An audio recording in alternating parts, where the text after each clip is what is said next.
Welcome back to And This Guides. In today's video, we are going to show you how to create an extract in Tableau.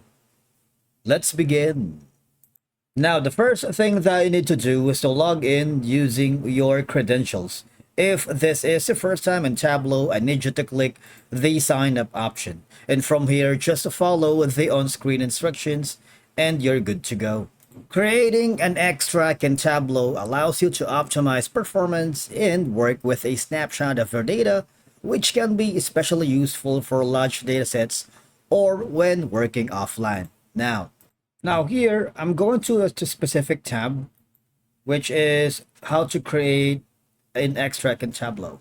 All right, now you see, make sure you are on the right tab because right now we are on the analytics and we can't gonna be able to extract an item here or data here on the worksheet. Now switch to the data tab. For example, I'm looking towards the maybe it doesn't matter if you're looking for the sales commission, sales target, but I'm going to the sales sample store. I'm gonna double click on it.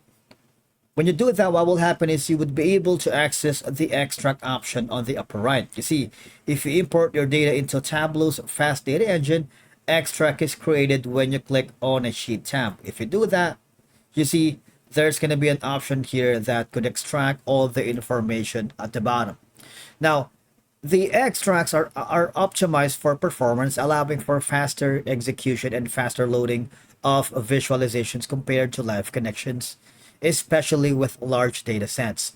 Because by using an extract, you reduce the load of the original data source, which can be beneficial if the data source is shared with other users. For example, you're working with multiple freelancers, clients, or within an organization. Now, when you hover back to the sample information earlier, if you go to the sales target, double click that, you see when we click again on the extract, this will contain all the data. And of course, the data will allow you to aggregate at a higher level, which can simplify the complex data sets and reduce the volume of data processed during analysis. Especially if you need to perform historical analysis or track changes over time, extracts can be scheduled to refresh periodically, maintaining historical record of data. And again, just go back to the information earlier, click on sales commission, double click on that, you would be able to have an extract option here. This is very handy because it can enhance performance, making it a valuable approach for efficient data analysis and visualization. That's it for today's video. Thank you so much for watching. We will see you again in the next one.